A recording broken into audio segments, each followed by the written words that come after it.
어떻게 보면 사람이 즉각적으로 바로 평가되는 첫 번째 그런 것 중에 하나잖아요. 첫인상이 어떻게 보면 제일 자주 있는 네. 걸 할 수 있죠. 그러니까 이제 되게 소비가 많을 수밖에 없는 분야 중에 하나인 것 같아요. 자, 그래서 지난 1월 한 시장 전문 기업이 시장 조사를 했습니다. 전국에 만 19세부터 59세 성인 남녀 1,000명을 대상으로 주로 어떤 분야에 소비를 많이 하는지 조사를 해봤더니 의류가 음식, 먹거리 다음으로 근소한 차이로 4위를 차지했습니다. 그 다음으로 5위는 역시 또 패션 관련해서 패션 좌파가 되겠고요.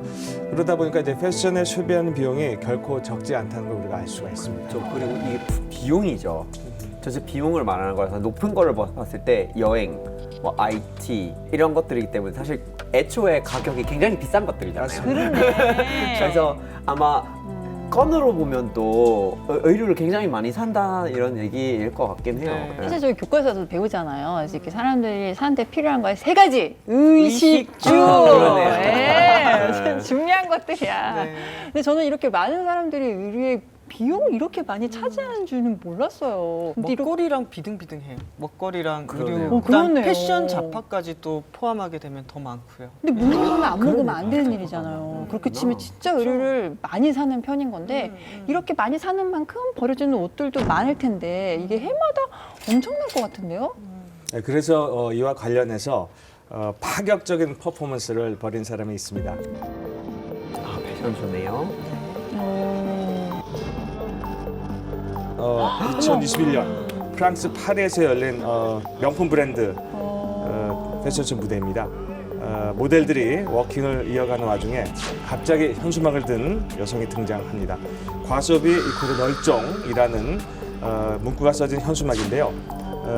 이 시위자는 국제기후 위기 단체인 처구의 친구들의 그 프랑스 지부 소속 회원으로 확인이 됐습니다.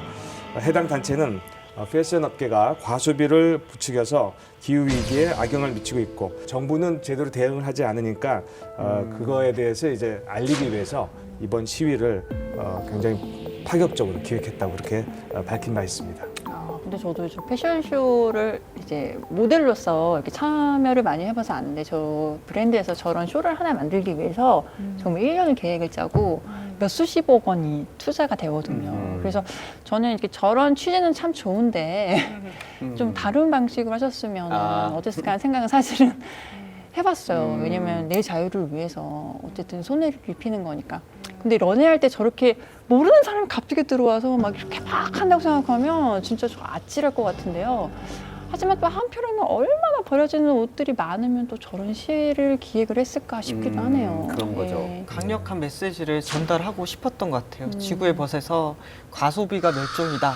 기후 위기 대응을 위해서는 이런 패션이라든지 소비에 있어서 달라져야 된다라는 그런 메시지를 얘기하고 싶었던 것 같아요. 그렇죠. 지금 이제 패션 시장은 이제 패스트 패션이 주도를 하고 있습니다. 최신 트렌드를 반영한 그런 디자인의 옷을 굉장히 빠른 시간 내에 제작, 판매 그래가지고 유통을 시키면서 반면에 이제 가격을 되게 저렴하게 해놓은 거죠. 이 패스트 패션은 분명히 이 젊은 세대한테 많이 어필하고 꼭 젊은 세대가 아니라도 패션에 대해서 관심 많은 분들한테는 굉장히 큰 이제 기회를 제공하는 거죠. 저렴하고 많은 분량으로 이제 제작을 하다 보니까 한철 입고 유행 지나면 또 그 옷을 그대로 또 몇 년 지났다가 계속 입는 것도 아니고 그걸 또 버리게 된단 말이에요.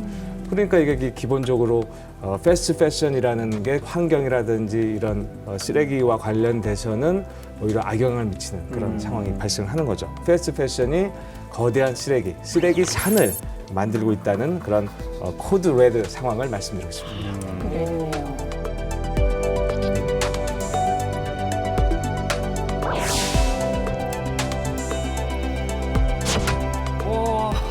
여기 사진이 있네요. 저게 나오십니까? 와, 진짜 쓰레기산이네, 진짜. 근데 진짜 많다 옷이. 해마다 그 전 세계에서는 약 1,000억 벌의 옷이 만들어지고 있고 그 중에서 330억 벌이 버려지고 있다고 하네요. 이 330억 벌도 엄청난 그 숫자 아니겠습니까? 전 세계 인구에게 4벌씩을 나눠주고도 남는 그런 숫자라고 합니다. 그래서 이 무게로 환산하면 무려 6천만 톤에 해당한다고 하고요.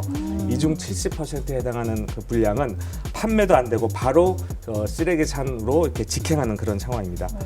문제는 이렇게 버려진 옷들이 화학 처리가 돼 있기 때문에 분해되는데 수백 년이 걸린다라는 점입니다. 또 오랜 시간 방치가 돼 있으면서 대기와 지하수를 오염시키는데요.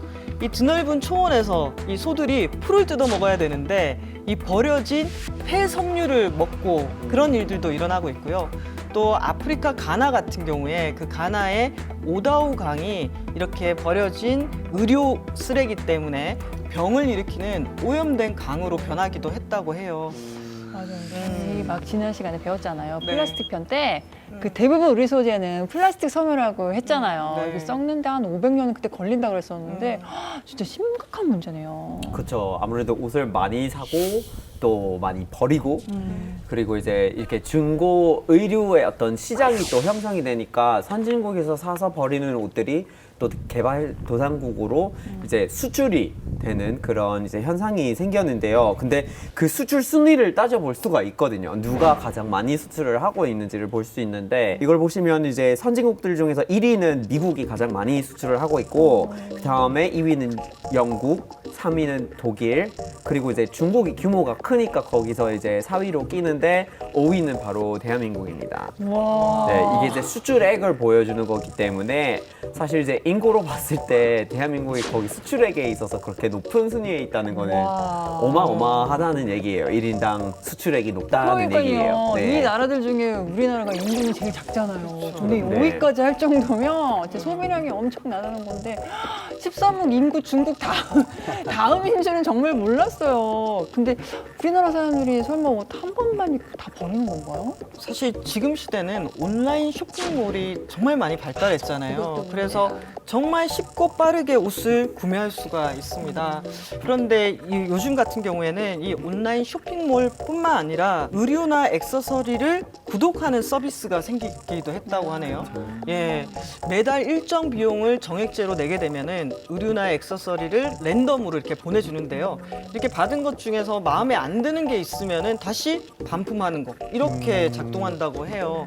우리가 예전에는 딱 필요한 물건을 딱 정해가지고 구매하는 방식이었다면은 이제는 좀 일종의 취미처럼 뭔가 소비하는 그런 형태의 소비가 진행되고 있는 것 같아요.